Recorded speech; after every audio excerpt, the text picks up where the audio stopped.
Olá, MQVs! Tudo bem com vocês? Vocês estão estranhando essa pessoa aqui? Vocês têm ideia de quem eu sou? Ah! Vocês sabem quem eu sou? Como vocês acertaram? Eu estou de óculos, estou de cachecol, com esse calor terrível, e vocês acertaram assim tão fácil? Que sou eu, a tia Geismali? Poxa vida, vocês assim vão estragar minha missão secreta. Eu estou aqui disfarçada para cumprir a minha missão de levar para vocês uma história da Bíblia que fala sobre disfarce.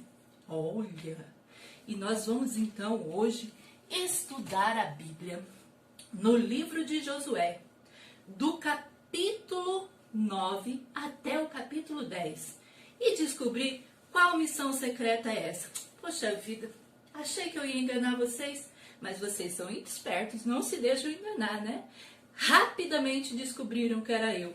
O super-homem só usa um óculos e ninguém desconfia quem ele é. Eu aqui, com toda essa roupa, e vocês desconfiaram logo que era eu. Vocês são bons, hein?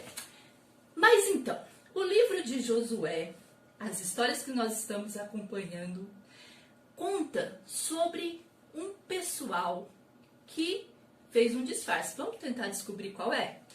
Então, Josué, como vocês viram na história passada com a tia Juliana, ele estava bem feliz, porque eles haviam derrotado o povo de Ai. Claro, na segunda vez, né? Porque na primeira vez havia coisa escondida no meio deles que alguém, o Acã, havia trago lá da batalha de Jericó.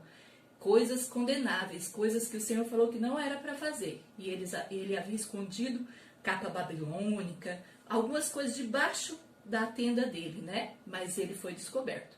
E depois que foi purificado o povo de Israel, então eles venceram a batalha de Ai. E então Josué estava muito feliz, certo de que Deus traria vitória para eles sempre, né? E também a fama do povo de Israel, de Jericó, que Deus sempre estava com eles e que Deus sempre dava vitórias para eles, havia se espalhado.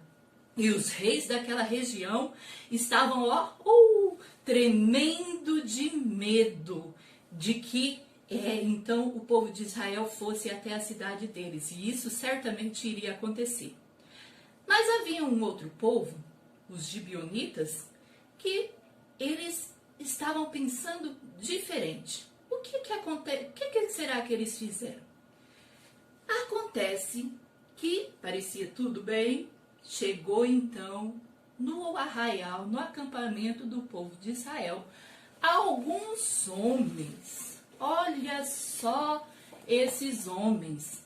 E eles estavam mal vestidos, com as sandálias gastas, com roupas gastas, né? Como se eles estivessem vindo de longe. Eles pareciam ter viajado muito, estavam cansados. E pediram para falar, né, com Josué e os príncipes de Israel.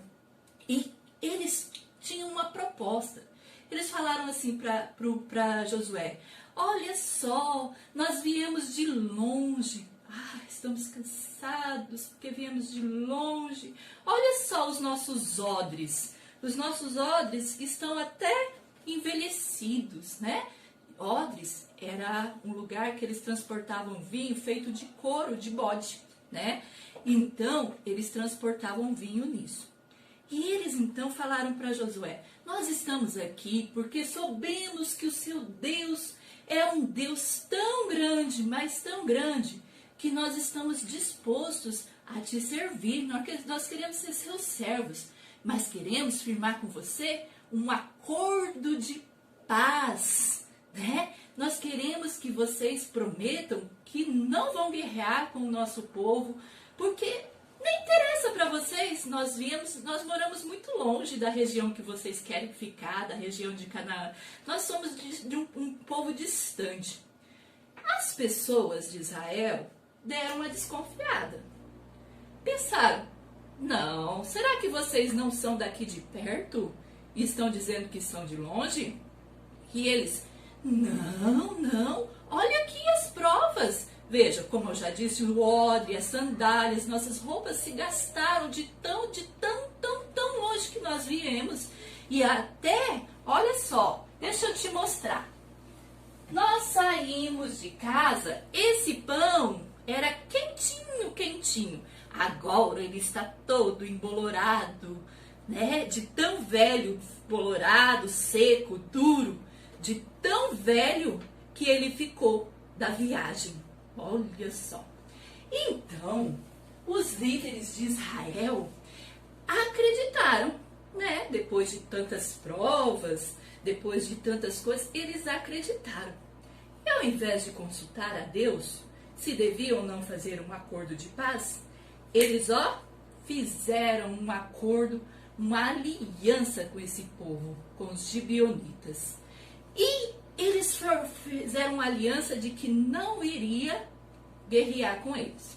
Vocês lembram que Deus deu uma ordem ainda para Moisés e depois para Josué, que eles deveriam entrar na terra e tirar todo aquele povo que adorava outros deuses, que ofereciam crianças em sacrifícios a esses deuses, que eles deveriam retirar, acabar com esse povo ali daquela terra. Então, eles firmaram um acordo sem perguntar para o Senhor com essas pessoas. Mas elas estavam dizendo que era de longe e deram um tanto de prova que era de longe. Então eles firmaram a aliança. Só que 3 dias depois, o que Josué e os príncipes descobriram?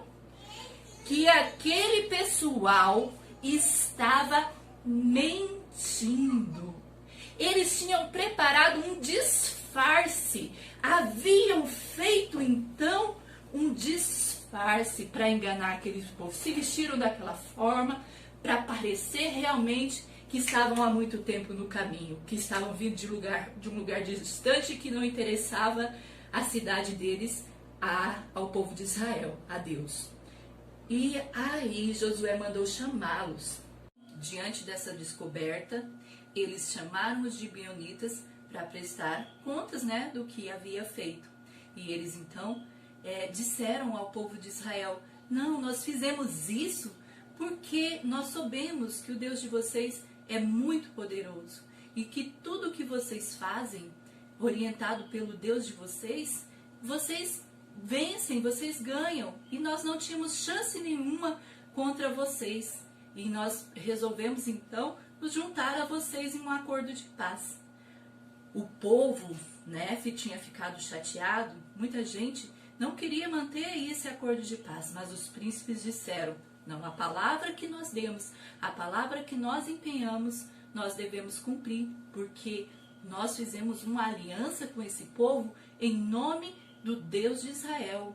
E nós não podemos então voltar atrás naquilo que nós fizemos de acordo, o acordo que nós fizemos.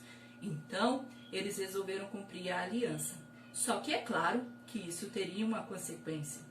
Josué disse para eles que agora eles seriam servos para o resto da vida deles, né, do povo de Israel. Eles deveriam servir no templo de Israel, alimentar o fogo, né, do altar. Então eles deveriam rachar lenha e cuidar então desse povo, então cuidar dessa tarefa.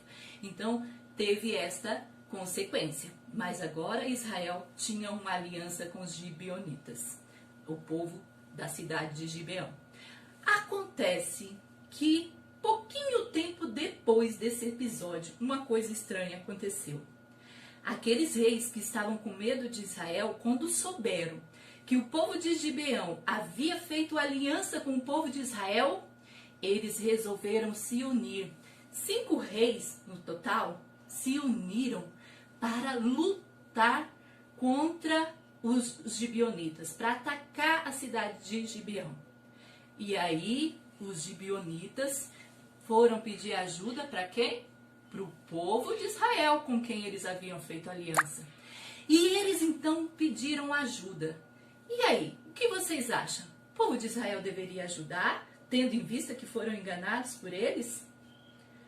Aí nós vamos ver o que a Bíblia disse, né? Dessa vez, eles consultaram, pediram orientação a Deus. E olha só o que Deus disse para Josué.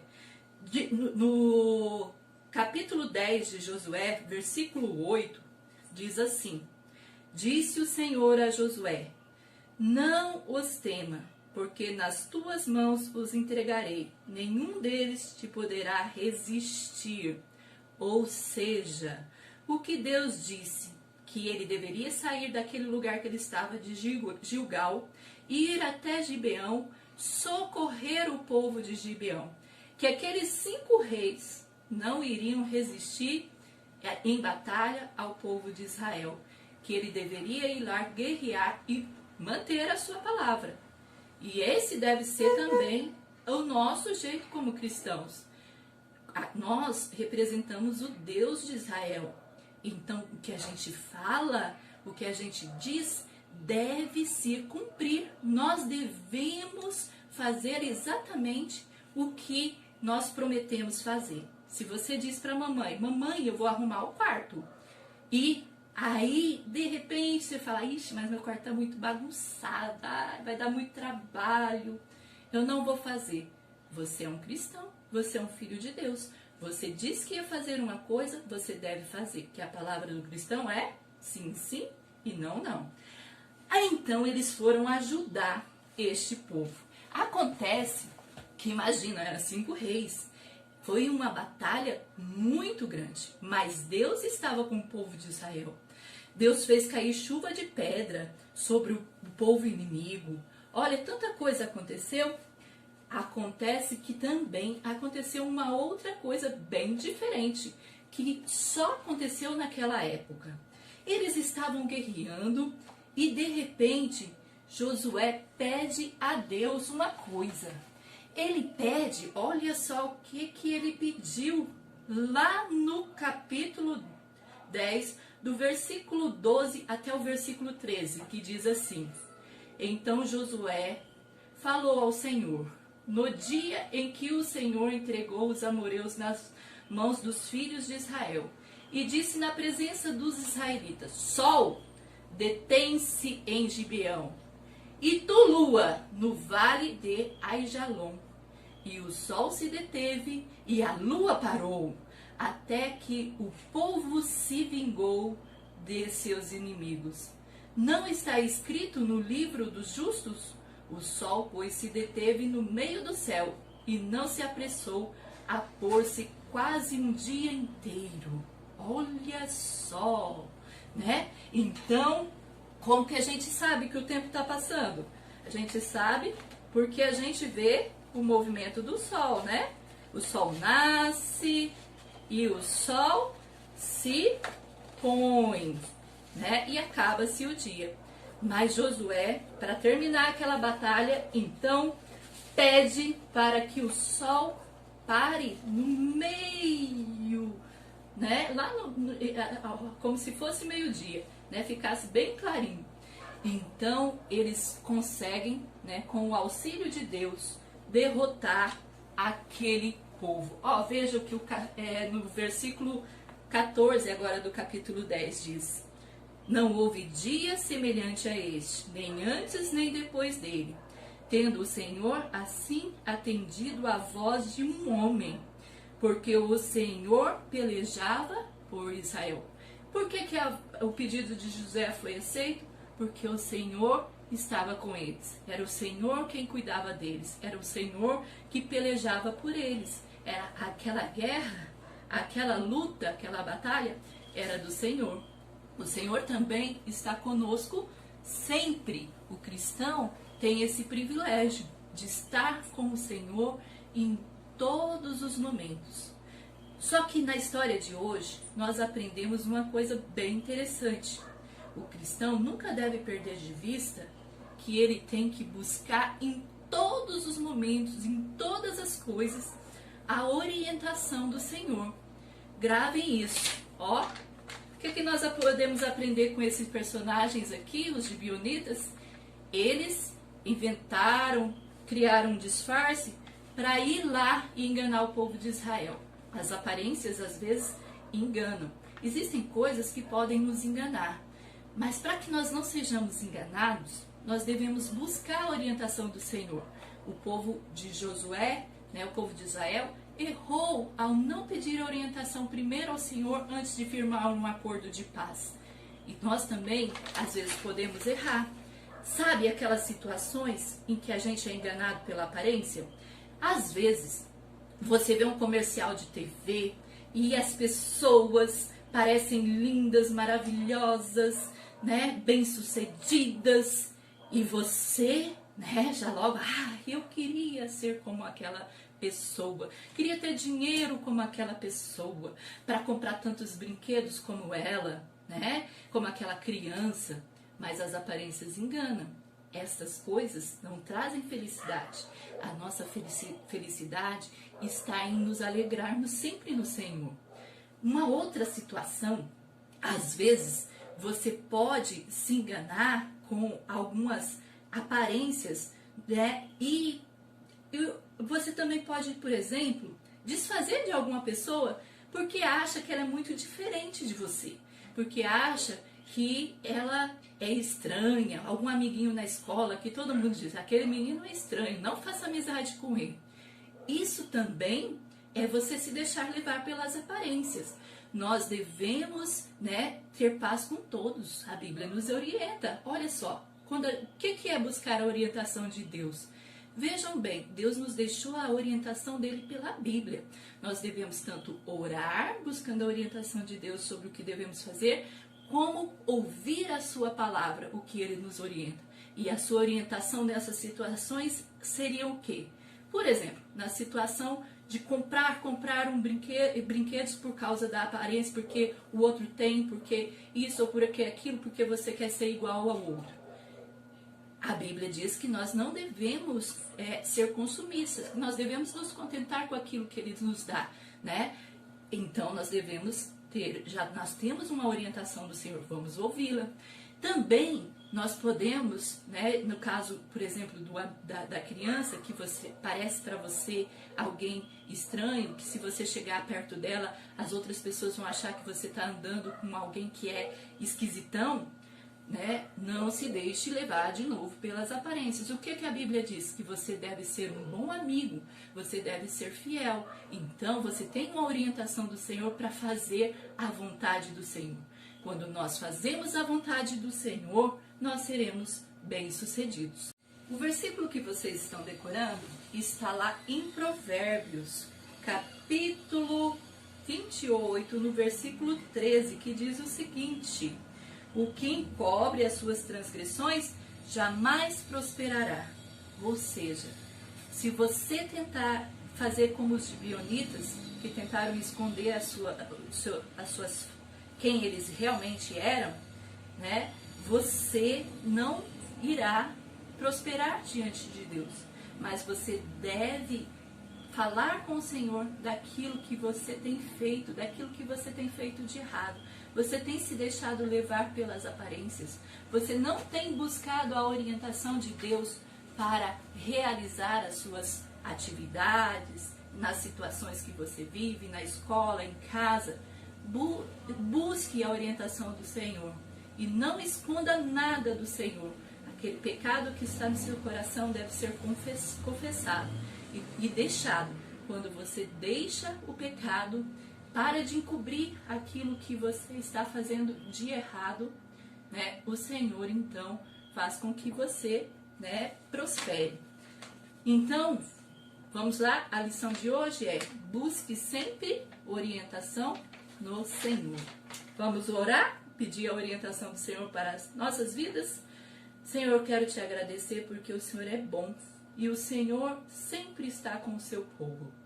E nós somos, ó Pai, pessoas sujeitas ao engano, mas o Senhor, que tudo sabe, que tudo vê, que tudo conhece, é a nossa fonte de orientação. E eu te rogo, ó Pai, que em nenhum momento nós possamos esquecer das suas orientações que estão na sua palavra, que tudo que formos fazer possa ser levado ao Senhor em busca pelas suas respostas, em busca por aquilo que o Senhor tem a nos dizer. Nós te rogamos isso em nome e pelo amor de Jesus. Tchau, MQVs, Deus abençoe e uma boa semana para todos vocês.